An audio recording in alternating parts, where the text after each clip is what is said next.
this is always something I'm so interested in regards to the frontier and the Wild West.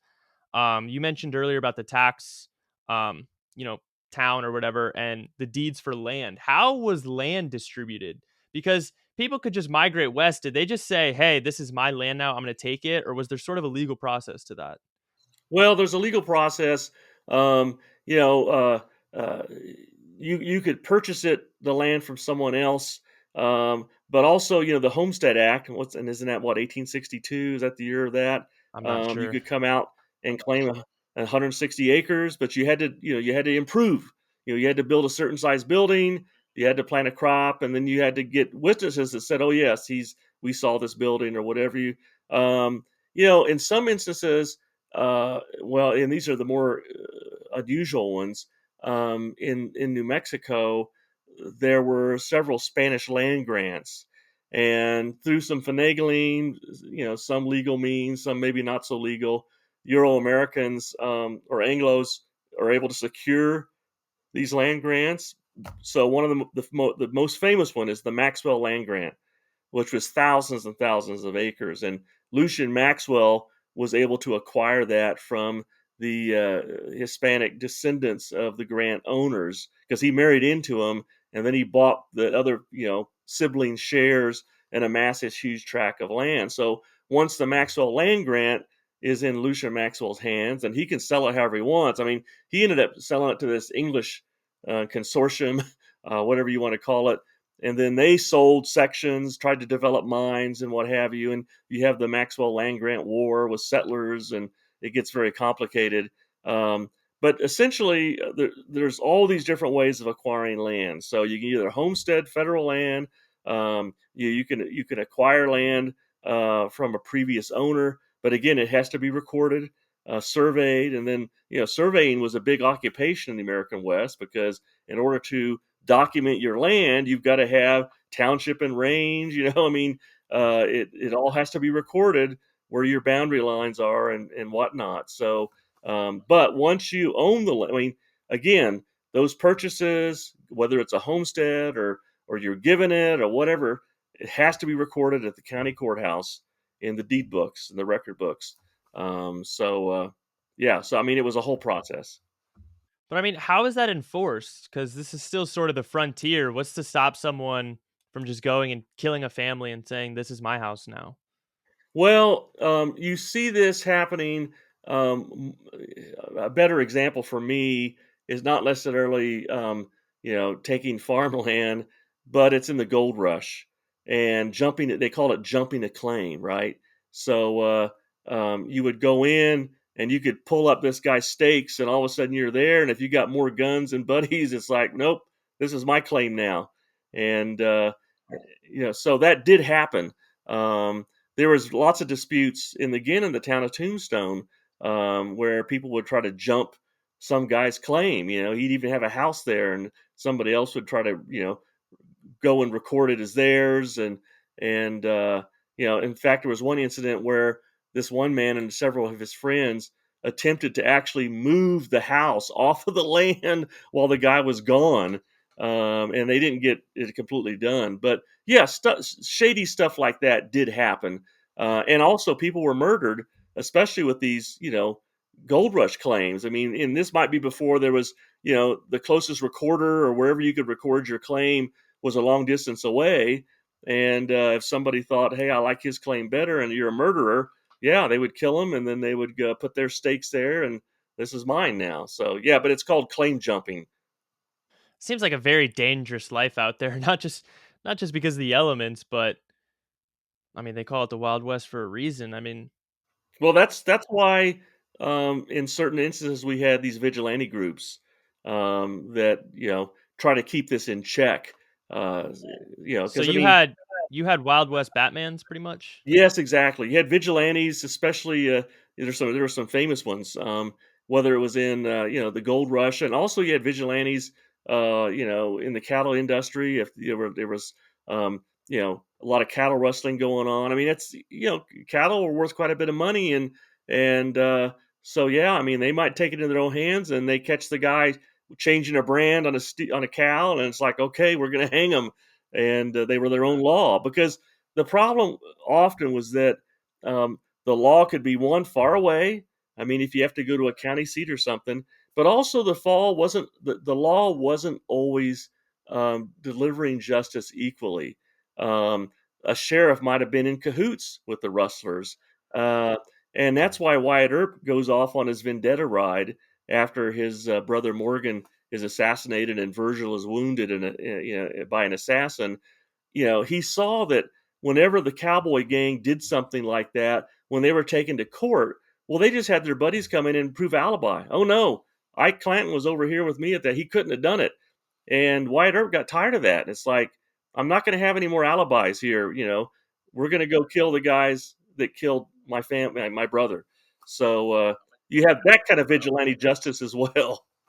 Wow, that is so cool. I guess that sort of speaks to the humans are inevitably good natured. I guess there's some bad apples out there, but the fact that it all turned out okay and you have vigilantes, I guess, fighting the good fight, albeit a little barbarically, um, speaks to the good nature of humans, I guess, because it just seems so easy to, because you have law and order and you have these sheriffs in these small towns, but out in the open frontier where people are setting up their homes and driving cattle and they're striking gold, maybe. I mean, it just seems so easy to, I mean, sounds dark, but just to kill them and just take all their stuff. Well, that's exactly why in some of these boom towns we talked about, whether it's Wichita and Dodge City, that's why they hired really rough men like Wyatt Earp, Bat Masterson, um, those guys, Wild Bill Hickok. Um, you know, sometimes they were as hardened as the criminals that they were arresting. But the thing is that they were so thankful to have these individuals to keep the law and order. I mean, otherwise, well, uh, in Dodge City and both Wichita, they had city ordinances uh, that outlawed the carrying of firearms in town because they'd have these cowboys come in and they're shooting off guns, and people are, it's dangerous. Uh, and so, one of Wyatt Earp's main jobs in Wichita and Dodge City as a law officer was disarming cowboys uh, because of the city ordinance. And it was very dangerous because some of these lawmen actually got murdered while they were trying to disarm. Bat Masterson's brother was killed while he was trying to disarm a cowboy. Um, but they were very successful, and I always thought it was ironic. I've seen some authors write about how they said that Dodge City wasn't as violent as the movies and TV shows portrayed it as because, and they would cite like there were just hardly any deaths or whatever. Well, that was because of Wyatt Earp. He made sure to get those guns. If you didn't have something like Wyatt Earp, there would have been a lot more murders. But he was very successful at disarming cowboys and toughs when they came into town. So anyway, but the vigilante stuff, I mean, it's okay for a while, but sometimes that can get out of hand too, and that's why the vigilante groups weren't so popular after a certain amount of time, because they might go bad themselves, so because they were working outside the law. So no vigilante group lasted very long, but they were very successful in sending men to their grave. I'm sure the temptation of riches also pulled at their heart as well. You know, a man with those sets of skills could probably easily garner himself some pretty vast material riches. But this is where we start kind of busting up some myths. This is something I was surprised to learn. There's actually some very strict gun laws in the Wild West. Yes, and again, it had nothing to do with people's opinions on the Second Amendment or whatever. It was, people. It was a safety issue. There were too many people getting shot and killed, and especially in the cow towns. I mean, I mentioned earlier, these cowboys are getting paid off. They're going to the saloons, and they're riding up and down the street. They're shooting up, the lights and through windows and doors. And yes, they very quickly, these boomtowns very quickly, voted in ordinances that prevented the carrying of weapons, both concealed and open carry, in these towns. And again, it was because of the danger. And Tombstone had that law, so did Wichita, and so did Dodge City. That's so interesting. What was life like for a sheriff or a lawman to try to keep order in a chaotic world like this? Because I can't imagine it must have been an easy job. No, I mean, um, it was a very dangerous job, especially, and we've talked a lot of, and we keep using this phrase, boom towns. That's what they were. It was a dangerous job if you were fully enforcing the law. Now, some of these, marshals and sheriffs, uh, they wanted to gain favor with some of these more criminal-like characters, and may not, they might arrest somebody, and the guy happens to escape because I left the door open, or something like that. Um, but if you were serious about keeping the law, then you weren't very popular, and that was one of the problems that the Earps encountered. Whenever somebody robbed a stagecoach, or there was some crime, the Earps are almost always in the posse going after them. And so if you're part of the criminal element, you have an attitude about these guys. Plus they came from someplace else; they weren't locals.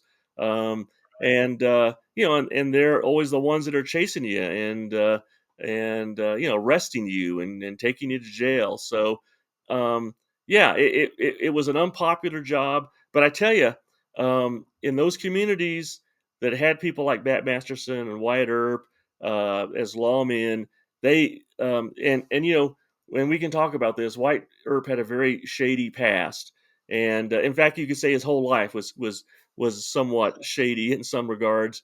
But those people that lived in those towns, they loved Wyatt Earp because he kept them safe, and he was diligent. He arrested people, and when Wyatt Earp was arrested for the OK Corral gun battle, him and Doc Holliday, and Wyatt's brothers, uh, the citizens of Dodge City and Wichita signed a letter praising Wyatt Earp as one of their best citizens and best lawmen, and really came to his defense. I mean, they were so grateful to have a man like Wyatt Earp who was protecting them and upholding the law in those communities. So, whatever you can say about Wyatt Earp, either before or after Tombstone or during Tombstone, the people in Dodge City and Wichita were forever grateful for the services that he gave them. Yeah, that's something the movie definitely alluded to. It seems like everybody knew who Wyatt Earp was when he arrived at Tombstone. But while we're on this subject, I mean, sometimes you mentioned nefarious agendas by sheriffs and lawmen. Some of them were outlaws themselves who were kind of posing as the sheriff. This is something we saw in Django. I think towards the beginning of the movie when he shoots the guy Christoph Waltz character. I don't remember his name, but he shoots the sheriff, and everyone's like, "Dude!" But he ended up being an outlaw himself. Yes. Yes, there was one of the famous episodes, or incidents. There was there was a vigilante group in the Lincoln County War, New Mexico, called the Regulators that Billy the Kid was part of. Well, one of the members of the Regulators, his name was Henry Brown, ended up becoming a sheriff in Kansas. Well, Henry Brown ended up committing a bank robbery, and one individual was killed during the robbery. Um, and he didn't do it in his own town; he did it in another town. But he was quickly apprehended, and his two cronies. And Henry Brown, tried to run away, and they shot him down dead. So yeah, I mean, and what's interesting about Henry Brown is that he was presented with like a presentation rifle for his services as sheriff. I mean, the people thought he was a great sheriff, and then he committed this heinous crime, and this bank employee was murdered in this robbery, and it was the sheriff. So yes, that did happen. That's crazy. What about bounty hunters? To linger on this a little bit more, what role did bounty hunters play? Were they sort of the same thing as vigilantes? No, no, they're not. I mean, if there's a reward for someone, or a stage robber or what have you, yeah, there was a bounty. Now, I don't know how many quote professional bounty hunter. In the popular literature, or I should say TV shows and movies, it makes it seem like, there's this professional bounty hunter that's all they do is go um, catch criminals or whatever. I don't see that myself. Wells Fargo offered rewards or bounties, and the sad thing is that sometimes it was hard to collect, and just like today, there'd be little loopholes. um, that the government would try to pull. When Pat Garrett um, killed Billy the Kid, he was supposed to get a $500 reward, um, but they said, well, he's supposed to be arrested and turned over to the local authority or whatever, and you didn't do that, and come on, the guy, you know, quote, captured by killing him. He captured by killing him this guy who had killed a sheriff, who was a murderer, and you're going to try to weasel out of giving him the reward. So yeah, they pulled little tricks like that to try to keep from paying sometimes. So